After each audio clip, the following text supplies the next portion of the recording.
Fala pessoal, como vocês estão? Sejam muito bem-vindos a mais uma live aqui no nosso canal do YouTube. Essa live sempre é transmitida no YouTube, no Instagram e no Facebook em simultâneo.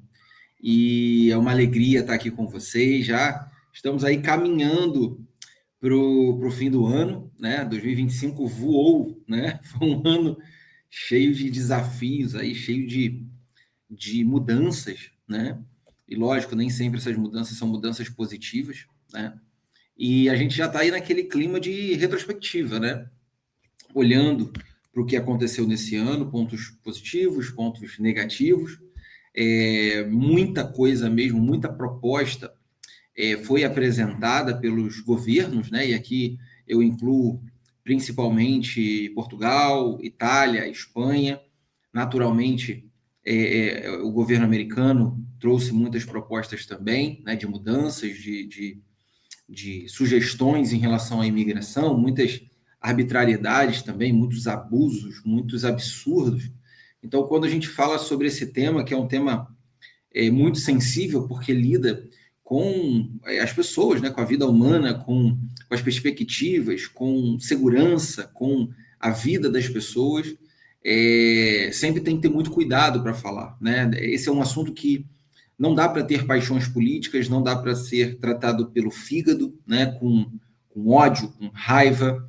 Tem muitas variáveis, né? Tem toda uma questão humanitária também, e precisa ser tratado com muita atenção, com muito carinho, né? Se nós fizermos aqui uma análise rápida, né, geral, de tudo que aconteceu nesse ano de 2025, a gente viu muitos atropelos, né, a constituições, a legislações de países no que diz respeito a leis de estrangeiros, leis de nacionalidade.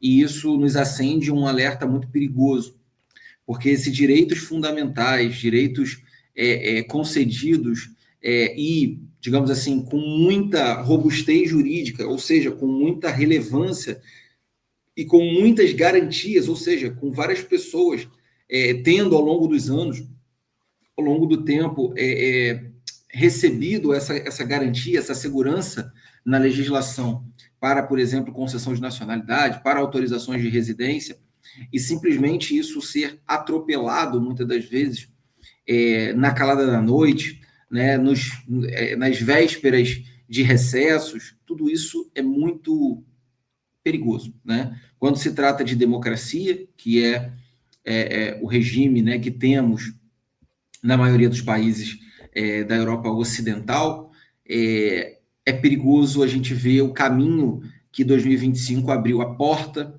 que 2025 abriu para certas arbitrariedades.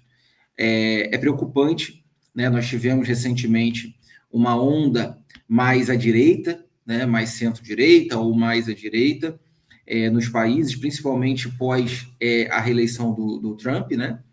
Essa reeleição não, né? Na verdade, essa segunda eleição dele, né? Porque ele não foi reeleito, mas a gente começa a observar um novo desenho na geopolítica mundial sendo percebido, e os países europeus começam a se movimentar, né? Principalmente os países mais aliados aos Estados Unidos, começam a se movimentar praticamente no mesmo direcionamento. Qual é o perigo disso? Todo o populismo ele é muito perigoso. Normalmente o populista, né, ele diz aquilo que as massas querem ouvir, né, ou que uma parte da sociedade quer ouvir. E normalmente o populista ele está disposto a falar até atrocidade, desde que ele tenha apoio popular e que esse apoio popular seja suficiente para que ele entre no governo, que ele tome poder. Depois que ele toma o poder, aí sim, normalmente ele coloca, eu vou chamar assim, as suas garras de fora, as suas reais intenções de fora.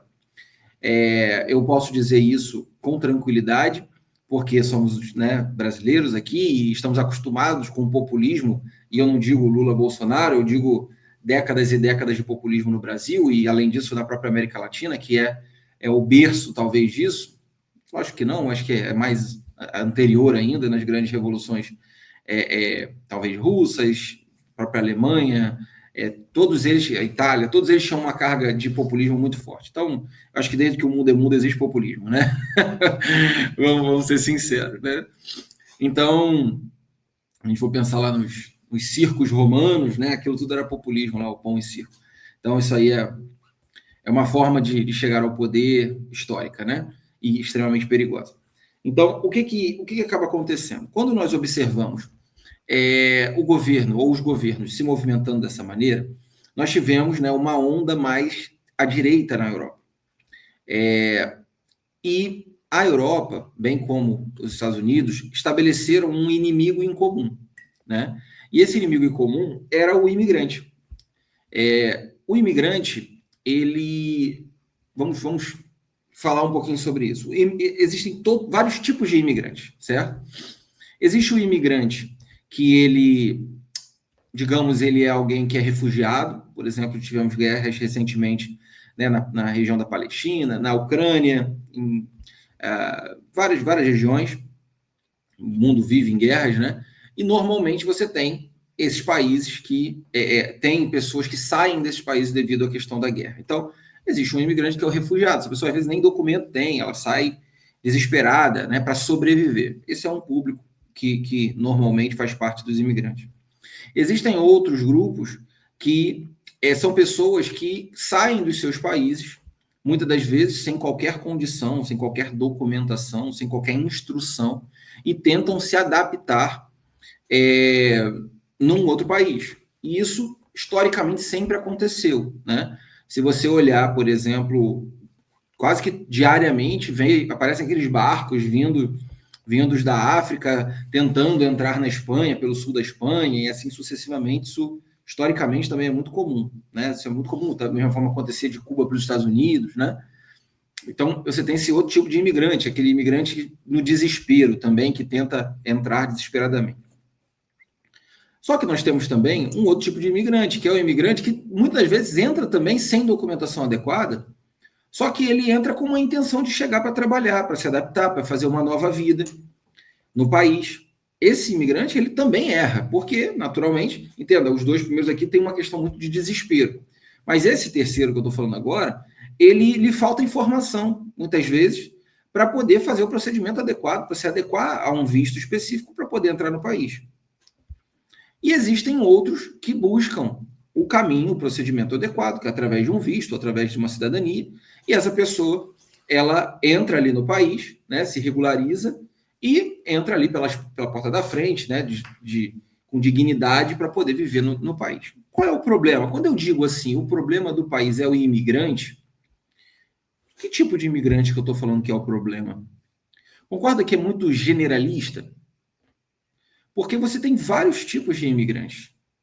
Se você fecha suas portas para países que precisam de ajuda humanitária, você muitas das vezes está permitindo genocídios, né? Se nós olharmos historicamente, o Brasil sempre foi um país que recebeu muitos imigrantes. Imigrantes vindos de guerras, imigrantes vindos de fomes, imigrantes vindo de países sofrendo com pestes. Ou seja, o Brasil sempre foi um país que recebeu muitos imigrantes, inclusive imigrantes europeus, japoneses, árabes, sírios, e assim sucessivamente. Então, é importante ter cuidado nisso, né? É importante ter uma atenção. Somado a isso, é importante que a gente observe também o que aconteceu na América Latina, principalmente nos últimos 30 anos. A economia venezuelana ruiu, a economia argentina ruiu, a economia brasileira passa por dificuldades, né? O Brasil passa por vários outros problemas, segurança pública e outras coisas mais. Então, aquela pessoa que de repente nunca pensou em sair do país porque estava tudo bem, porque estava feliz, porque estava bem adaptado, ela passa a pensar. Então, as ondas imigratórias recentes, elas não são necessariamente frutos de grandes guerras mundiais, porque não estamos nesse tempo, né? Não são por causa de pestes, né? Apesar de termos passado aí pela Covid recentemente, né? Não é por essa razão. Muitas das vezes, essas últimas ondas têm uma explicação, que é por conta de aumento de criminalidade nos países e problemas econômicos que os países têm vivido, principalmente países da América Latina. Então, o que acabou acontecendo nos últimos tempos? Uma nova onda imigratória começou a surgir. E é curioso porque nas ondas imigratórias anteriores era muito comum ir apenas um membro da família e depois se estabelecer e depois buscar o restante da família. E recentemente, eu posso dizer, principalmente nas ondas imigratórias a partir dos anos 2010, e aí 2020, e assim sucessivamente, nós estamos vendo ondas imigratórias de famílias inteiras. Ou seja, são pessoas que às vezes não querem mais criar os seus filhos nos seus países de origem, e aí são várias as razões. Segurança é o primeiro, né? A questão econômica é talvez a segunda, ou está ali brigando com a questão da segurança pública. Questões diferentes, a saúde, a educação, custo de vida, esses têm, sem dúvida, sido as principais razões aí para os problemas que temos tido. Ou a intenção, né, a questão política recentemente, as polarizações que aconteceram, então, politicamente falando, né? Então, muita gente tem pensado em sair do país. Então, assim, são várias ondas, várias situações que têm feito com que isso tenha aumentado, essa procura tenha aumentado. E aí, o que acaba acontecendo? Acabou acontecendo nos últimos anos. Os países europeus, em sua grande maioria, na última década, eram países de centro-esquerda, né, com políticos de centro-esquerda, a tal chamada social-democracia, né? E os países mais à esquerda, eles são os partidos, né, mais à esquerda, eles normalmente são mais abertos a essa questão dos refugiados, eles são mais abertos à questão da imigração, e aí entenda, a imigração, inclusive, imigração, quando eu digo Europa, é uma imigração árabe, né, que tem um choque, sim, religioso e cultural muito grande em relação à Europa dita cristã, né, mas, infelizmente, muito mais ateia do que cristã, na prática, mas ela choca muito mais com essa realidade. Então, quando a gente tem uma virada política mais centro-direita, esses índices, esses indicadores, eles passam a ser mais observados, eles passam a ser mais questionados. Somado a isso, você tem uma pressão de uma grande potência, que é os Estados Unidos, forçando, né, que muitos desses países se modelem à realidade americana. Só que as questões são muito peculiares, são muito particulares. Os Estados Unidos falarem que tem problemas com imigrantes, tendo 300 milhões de habitantes, eles podem até querer justificar qualquer coisa. Agora, Portugal, com 10 milhões de habitantes, sendo deles 1 milhão e meio de imigrantes, é muito pouco. A população portuguesa é muito pequena. Então, a margem de erro é muito pequena para Portugal. A Espanha, ao contrário de Portugal, tem tido uma política mais aberta à imigração, porque ainda continua sendo mais de centro-esquerda, a Espanha. A Itália, por sua vez, a primeira-ministra entrou com a argumentação inicialmente de união, né, no que diz respeito aos italodescendentes pelo mundo, e no final fez tudo ao contrário. É aquilo que eu falei, né? O populista, ele fala A e faz C, né? Ele fala A para entrar, mas depois ele faz C. E foi o que aconteceu. E aí muitas das decisões tomadas por parte do governo italiano foram ao encontro, ou seja, de confronto, né? De encontro, melhor dizendo, né? De encontro. Ao encontro é quando vai junto. De encontro é quando vai em choque, né? Então foram de encontro aquilo que foi dito ao longo das campanhas. Tem vídeos da Meloni falando, não, a gente está olhando para as comunidades italo-descendentes, principalmente na América Latina, e simplesmente tomaram decisões contra isso tudo que tinham tratado. Então, veja, há muita incoerência, há muita arbitrariedade, há muitos atropelos, e não é feito uma análise de Estado. É feita uma análise partidária. E esse é o grande problema. A Europa, historicamente, nos últimos 40 anos, vem sofrendo redução populacional. Isso a gente estudava lá, eu estudei isso em 2005, há 20 anos atrás, já se falava de pirâmide etária europeia em decadência, assim como a japonesa, por exemplo. 20 anos depois, a solução era a imigração. Gente, entendam, eu sou favorável à imigração controlada, regulada, porém ela precisa ser clara, ela precisa ser justa, ela precisa ser bem definida. Se você tem uma política partidária, você vai mudar de 4 em 4 anos ou de 5 em 5 anos. E não há planejamento de nação de 4 em 4 anos, de 5 em 5 anos. Não tem como. Esse é o grande problema. Recentemente estava conversando com um cliente nosso e amigo que vive no Canadá, e ele estava falando para mim, ele falou, Fábio, o Canadá está indo na mesma linha. Teve uma questão, abriu por muito tempo e agora está fechando tudo, mas não é uma coisa pensada, organizada, clara. É tudo no desespero, é tudo no atropelo, é tudo sem planejamento. Então, observem isso. O ano de 2025, na minha opinião, foi um ano preocupante. Só que esse ano, ele vai dizer muito do que vai acontecer nos próximos anos. Nós vamos observar 2026 atentamente, perceber como que será o comportamento, porque às vezes muita coisa é balão de ensaio, sabe? É aquela coisa que se joga na mídia e no final, na prática, não é o que acontece. Portugal viveu isso por muito tempo, nos últimos anos. Saía uma questão na mídia, agora vai ser assim. Nem entrava em vigor. Agora vai ter facilitações para brasileiros entrarem. Ou timorenses, nem entrava em vigor. Um monte de promessa vazia. Então, o que eu penso e qual é o meu parecer em relação a isso? Qual é a minha análise em relação a isso? Não se pode ter política partidária no que diz respeito à imigração, porque isso interfere diretamente em áreas fundamentais da economia. Por exemplo, eu moro em Portugal, do lado da minha casa tem uma obra, e uma obra que poderia ter 30 funcionários. Eu vejo 10.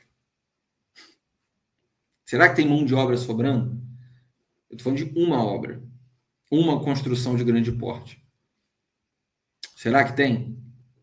Será que existe concorrência? Porque entenda, bom é quando você tem a possibilidade de contratar, se essa pessoa não cumprir as exigências, você troca por uma outra melhor. O mercado de trabalho, ele requer esse movimento para aumentar a produtividade. Só que quando você contrata e não tem opção, você vai ficar sempre improdutivo. Você vai ficar na mão de alguém que não é produtivo. Isso é péssimo.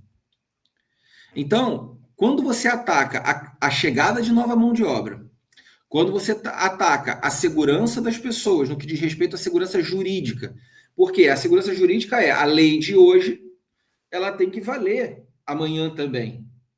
E ela não pode ser negada por uma lei que vai chegar daqui a 2, 3 dias e vai cancelar a primeira. E aí você se encontra numa posição de insegurança. Não pode ser assim. E é o que tem acontecido, esses atropelos têm sido assim. Então, o meu alerta, e quem me acompanha aqui sabe que eu sempre falo sobre essas coisas. Quem tem intenção de fazer um processo migratório deve fazer imediatamente. Quem tem intenção de fazer uma cidadania tem que fazer imediatamente, por conta da insegurança jurídica que tem sido criada nesses últimos tempos. Então, às vezes, os países querem, entendam, resolver um problema. É de fato, quando você não tem algo controlado, é um problema. Tem que ser resolvido. Só que aí, às vezes, você vai e cria um maior ainda, quando você não tem uma gestão adequada, quando você não tem um planejamento adequado. Então, Portugal, ele extinguiu órgãos, criou novos órgãos, só que falta mão de obra, falta tecnologia, falta descentralização, porque tudo se resolve em Lisboa. Tudo se resolve no Porto, enquanto você não dá autonomia para outras cidades, para outras regiões poderem também decidir. Criou-se uma fila gigantesca de 500 mil, 700 mil processos. Falta terceirização, falta gestão, falta estratégia mesmo. E basta você olhar, você pode pegar as principais fontes, os principais jornais portugueses, eu não digo de mim mesmo, eu digo, pode analisar lá no Público PT, Público Brasil, pode observar no Observador, na CNN, Portugal, você vai ver em todas as plataformas, em todas as fontes portuguesas, você vai ver exatamente isso que eu estou falando. E na contramão disso vem a Espanha. A Espanha olha com mais carinho, mas também tem problemas para poder gerir isso. A Espanha, por exemplo, em maio de 2025, lançou um novo visto de procura de trabalho. Eu estou gravando essa live em dezembro de 2025, até agora não saiu o regulamento. Como que você lança uma nova lei em maio e você não cria o regulamento em dezembro? Portugal quis mudar a lei de estrangeiros, mudar a lei para visto de procura de trabalho. Qual é o novo regulamento para ser altamente qualificado? Cadê a regra? Cadê a clareza? Ou seja, imagina você mudar uma regra e não falar qual é a regra. Você mudar a lei e não falar qual é a lei. Você aprovar uma coisa sem que tenha uma análise daquilo que está sendo proposto para mudar. É inacreditável. É inacreditável. E a cabeça do brasileiro, ele não espera isso da Europa. Quando a gente está no Brasil, aqui é um ponto e é uma crítica de alguém que vive aqui há 3 anos quase. Quando a gente está no Brasil, a gente acha que tudo na Europa é perfeito. A gente acha que tudo fora do Brasil é perfeito. Só que nem sempre. Às vezes o Brasil, em certas coisas, vai ter mais processo, mais clareza. O grande drama do Brasil é a desgraça da corrupção, que, óbvio, acontece fora também. Mas a corrupção é aquela porcaria que tem que vender uma facilidade, criar uma dificuldade para vender uma facilidade. Isso é terrível no Brasil. Existiriam talvez caminhos mais facilitados para que pudesse simplificar, facilitar, ajustar, e o Brasil ele cria um caminho mais longo para tentar vender uma facilidade. Óbvio, não em todos os casos, mas acontece muito. Então, esse é o grande drama brasileiro, é a desgraça da corrupção, em todos os segmentos. Né? Uma coisa simples a uma coisa, os mais altos cargos. Agora, o brasileiro ele consegue, muitas das vezes, resolver questões mais rapidamente. Ele tem saídas, ele tem soluções, ele tem decisões mais rápidas. Coisa que Portugal trava. Se tiver um funcionário de férias, vai parar o órgão. É exatamente isso que vai acontecer. Se tiver uma pessoa dentro de uma instituição, e essa é a pessoa quem decide, e se essa pessoa estiver doente ou de férias, não vai ter outra pessoa para poder assinar por ela. Não vai ter outra pessoa que vai tomar a decisão por ela. É um medo muito grande. É essa a sensação. Não, é desse jeito, só pode ser desse jeito. Eu vivi isso em vários outros órgãos, porque eu sou um brasileiro, casado com uma portuguesa, meus filhos são portugueses, né, são binacionais, e não conseguiam entender a minha realidade. Não conseguiam entender essa minha realidade. Qual era o fato de eu ter uma empresa no Brasil? Como é que... Não, mas e aí? E como é que faz como que o contador lida, né? O contabilista lida com isso? Por quê? Porque eu estou acostumado a fazer de uma única forma. Entende? Então, isso traz desafios, isso cansa. Isso cansa. No Brasil, por exemplo, a gente tem documentos digitais, né? Você tem aquela carteira de motorista, por exemplo, você tem a carteira de motorista digital no aplicativo. Portugal é físico, cartão, tem que ser. Entende? Então, são situações assim que você fala, poxa, a gente já está em 2026 quase, né? É muito chão de tecnologia para frente para a gente ainda estar ali preso no papel e tal, naquela coisa física que eu tenho que ir lá para resolver. Eu me lembro, logo que eu cheguei, fui a um banco, né, que era o dito Banco Digital de Portugal. Cheguei nesse banco e aí fui lá, tive que ir lá, nunca assinei tanto papel na minha vida, assinando. Tonelada de papel. E aí eu me lembro de ter falado para o gerente, né? Eu falei, que eu e minha esposa temos conta juntos, né? Conjunto. Aí eu cheguei para o gerente e falei, gerente, minha esposa vai ter que voltar aqui para assinar. E ele fez aquela cara assim, mas é claro. Eu falei, mas o banco não é digital? Não, mas para assinar tem que ser aqui. Então, pô, que banco digital é esse que eu tenho que ir presencialmente? Né? Aí no final ele falou, não, é porque algumas coisas a gente assina pelo tablet aqui. Pô, isso é ser banco digital? Uma piada. Um cartão demorar 20 dias para chegar? Ou mais, muito mais. Meu Deus do céu. Meu Deus do céu. Se tem uma coisa que poderia ser aberta aqui em Portugal é estruturas para fazer cartões. Vai gostar de fazer cartão assim no céu em português, né? Só que é totalmente ineficiente. Você pede hoje um cartão no Brasil, em 2 dias já está na tua casa. Às vezes no final do dia já chegou. Ou seja, e Brasil de tamanho continental. Ou seja, existem processos muito lentos, processos muito travados. Só que quando você traz, além disso tudo, uma carga política para o assunto, aí é perigoso. E foi o que aconteceu em 2025. Eu já venho alertando isso há muito tempo. Quem me acompanha aqui sabe e não me deixa mentir. Claro, não é do meu hábito isso. Eu gosto de falar a verdade. Eu acho que falar a verdade é fundamental, é uma premissa. Se você perceber, esse ano ficou escancarado as intenções dos governos, que é dificultar, que é atrasar, que é não dar a devida importância para um assunto tão importante. Quando você tem um problema, o que você tem que fazer? Você tem que ir para cima desse problema para resolver esse problema. Só que quando você olha o problema e deixa esse problema para lá, ou você tem interesse nisso, ou você tem interesse nisso, ou você não tem capacidade de resolver. E aí eu vou ser sincero, pode ser que seja um misto das duas coisas. Mas é curioso, porque se eu olhar para os Estados Unidos, fazendo uma análise, tem pessoas que estão há 15 anos, 10 anos, 20 anos nos Estados Unidos que não conseguiram se regularizar ainda. Qual é a intenção disso? Por que isso? Qual é a razão disso?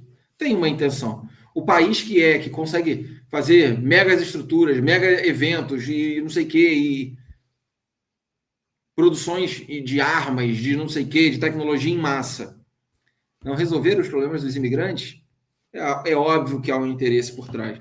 Não posso dizer qual o interesse, porque eu seria leviano, mas há um interesse de não ser resolvido. Ou de ficar ali postergando por alguma razão adicional. Então, o meu alerta, o meu parecer aqui nessa live é que 2025 vai ser um ano histórico e preocupante, porque ele pode abrir uma porta para coisas terríveis, ou ele pode ser um ano que vai ser um ano que todo mundo vai botar a cabeça no lugar e falar assim, calma aí, a gente precisa do imigrante, que essa é a verdade. A gente precisa do imigrante, mas a gente precisa saber de forma estratégica, planejada, como que a gente vai conduzir isso da melhor maneira. Quem que a gente quer que venha, como que a gente quer que venha, de que maneira, de que forma, com que estrutura, e aí a gente dá esse parecer, esse suporte, esse respaldo. Portugal tem, por exemplo, um interior inteiro para avançar. Existem zonas rurais ainda com carência de tudo em Portugal. Existe na Espanha uma demanda crescente. A economia espanhola cresceu muito nos últimos anos e muito se dá por conta da chegada de novos imigrantes. A Itália fez todo um absurdo em relação ao ítalo-descendente e agora fala que precisa de mais de não sei quantos mil trabalhadores. E aí quer atrair agora esses ítalo-descendentes. Assim, é um contrassenso. Parece coisa de doido, de bêbado.